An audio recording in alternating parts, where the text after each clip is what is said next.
নামাজ পড়া দেখলে টিটকেরি দেয়, এরকম আছে না নাই?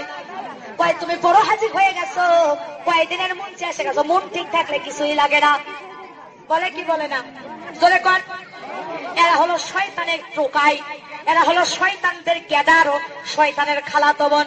কয় মন ঠিক থাকলে কিছুই লাগে না। আরে নাফরমানের দলেরা, তোমরা মন কবে ঠিক করবা, কবে নামাজ পড়বা? এক ওয়াক্ত নামাজ যারা কাজা দেয়, মান তারাকাতিস সালাতি মুতাআম্মিদান ফাকাদ কাফার, ইচ্ছা করে যদি কেউ এক ওয়াক্ত নামাজ কাজা দেয়, তাহলে সে ব্যক্তি নাফরমান কাফের হয়ে যায়। আর একজন ব্যক্তি যে মুসলমান, আর একজন ব্যক্তি যে কাফের, এর মধ্যে পার্থক্যই হলো বাইনাল আব্দি বাইনাল কুফরি তারকুস সালাত। একজন ব্যক্তি মুসলমান, আর একজন ব্যক্তি নাফরমান, এর পার্থক্যই করে হলো 5 ওয়াক্ত নামাজ।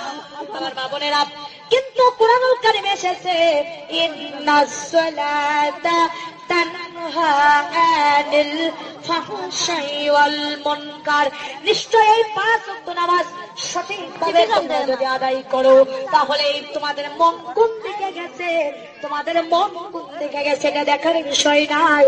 কিন্তু তোমরা 5 ওয়াক্ত নামাজ যদি পড়ো, অন্যায় কাজ থেকে, অশ্লীল কাজ থেকে, বেহায়া কাজ থেকে, এই নামাজ তোমাকে জান্নাতের রাস্তায় নিয়ে আসবে।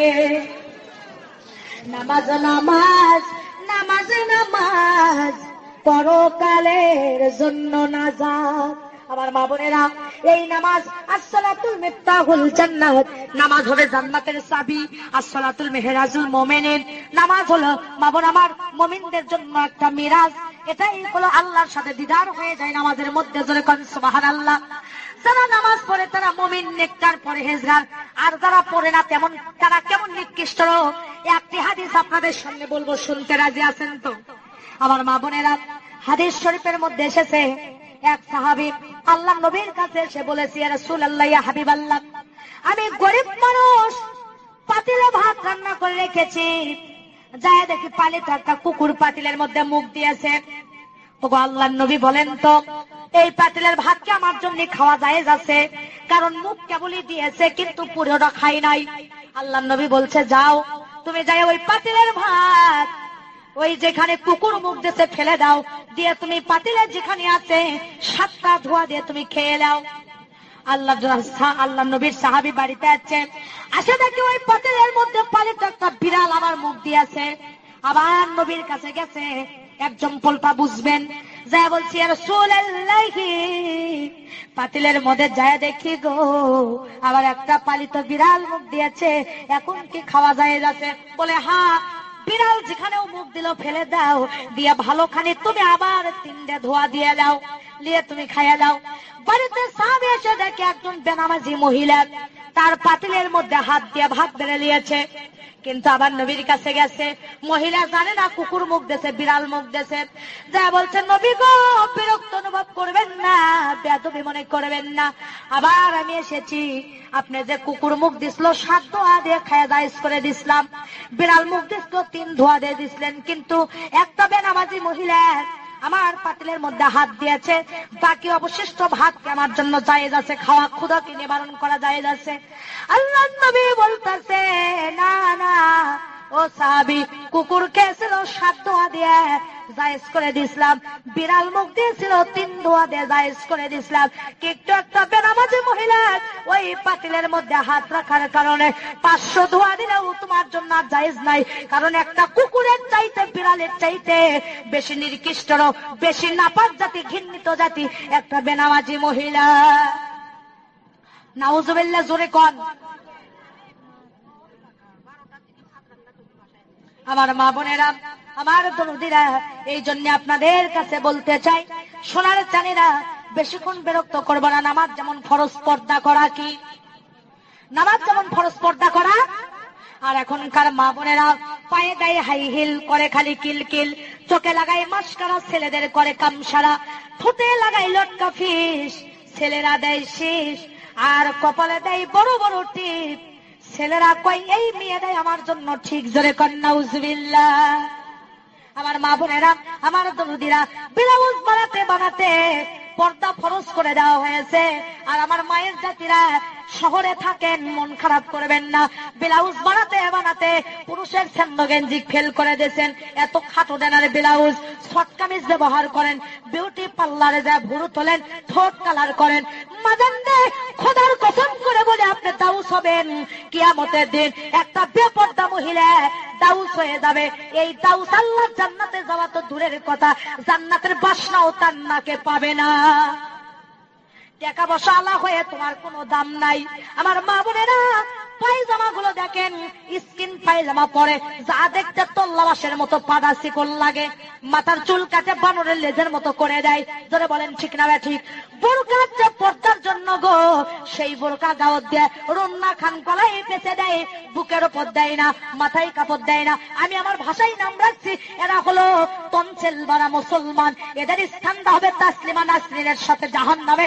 জোরে জোরে বলেন ঠিক না বেঠি? আমার বাজান, হক কথা বলতেছি। আমি বক্তাকে আর দাওয়াত করবেন না, তাতে যায় আসে না, কিন্তু আজকে তো আপনাদেরকে বলার সুযোগ পাইছি। জোরে বলেন ঠিক না ঠিক? মাদান রে, পর্দা করা ফরজ। কেউ জান বেহায়া বেপর্দা করে চলবা না। মোটর সাইকেলের পিছনে শ্যাম্পু করে যায়, বেগনা পুরুষেরা কয় খায় না খায়া মাল এক খান গেল। জোরে কোন ঠিক না ঠিক? হায় হায়, মহিলাদের চেহারা দেখে কয় মাল এক খান গেল। নাউজুবিল্লাহ নাউজুবিল্লাহ। আমার মা বোনেরা রে, আমার দরদিরা রে, তোমাদের কুদরাতে পায়ে হাত দেবো। তোমাদের সন্তানের মতো, ছোট বোনের মতো তোমাদের কুদরাতে পায়ে হাত দিয়ে বলবো, মাগন মরে একদিন তোমরা যাবা, কবরের মেহমান একদিন হবা। তোমরা জান কেউ নামাজ ছেড়ে দিও না, আর ফরজ পর্দা জান তোমরা কেউ ছেড়ে দিও না।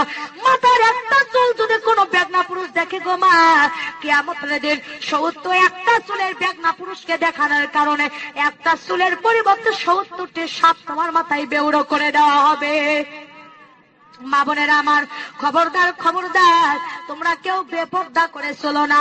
মাথায় মাদানদের সময় থাকলে আমি মেহেরাজের ঘটনাটা বলে যেতাম, কিন্তু 12টা ব্যক্তিতে আমার মাদান আল্লাহ যদি কোনোদিন নিয়ে আসে, আল্লাহ নবী 7টি দৃশ্য মেয়েদের ব্যাপারে মেহেরাজে দেখে এসেছেন। কোনোদিন যদি এলাকার আশেপাশে এসে আপনারা যাবেন বলে দেব। আমার মা বোনেরা, ফরজ পর্দা করবেন, আর স্বামীর খেদমত করার দরকার আছে না নাই? আজকে দেখেন অফিসারেরা সালাম পায়, কিস্তির সাহেব সালাম পায়, নিজের স্বামী সালাম পায় না। জোরে কোন ঠিক না ঠিক? কিন্তু মাদান যে ঘরের মধ্যে স্বামী স্ত্রীর মিল মহব্বত থাকবে, ঘরটা হবে জান্নাতের টুকরা। আর যে ঘরের মধ্যে স্বামী স্ত্রীর মিল থাকবে না, ওই ঘরটা হবে জান্নাতের টুকরা। আল্লাহ পাক স্বামী স্ত্রীর ব্যাপারে বলেছেন, হুন্না লিন্নাসি লিবাসুল লাকুম আনতুম লিবাসুল লাহুন্না। স্বামী হলে স্ত্রীদের লিবাস, আর স্ত্রীরা হলো স্বামীদের লিবাস। দুইজন দুইজনকে লিবাস হিসেবে বলা হয়েছে। রে আমার মায়ের জাতিরা, আপনারা যা একে অপরের লিবাস। স্বামীকে মাঝে মাঝে গোসল করে দেবেন, স্বামীর সাথে রুক্ষ মেজাজে কথা বলবেন না, হাসি মুখে কথা বলবেন, আর স্বামীকে সালাম দেবেন। হযরত আয়েশা সিদ্দিকা হুজুর সাল্লাল্লাহু আলাইহি সাল্লামকে মাঝে মাঝে গোসল করে দিতেছেন। একদিন হুজুরকে আয়েশা গোসল করে দিচ্ছে। হুজুরের খুশির জবা লেগে আম্মা আয়েশার বুড়ো লোকের আঙ্গুল ফেটে গেছে। হুজুরের গায়ের সাথে পানি ঢালতে রক্তের বন্যা বয়ে যাচ্ছে। নবীজি আমার ধাপে দাঁড়াছে, দাঁড়িয়ে বলে, ও আয়েশা, তোমার পানি যে ঢালি তো রক্ত কিসের বন্যা বয়ে যায়?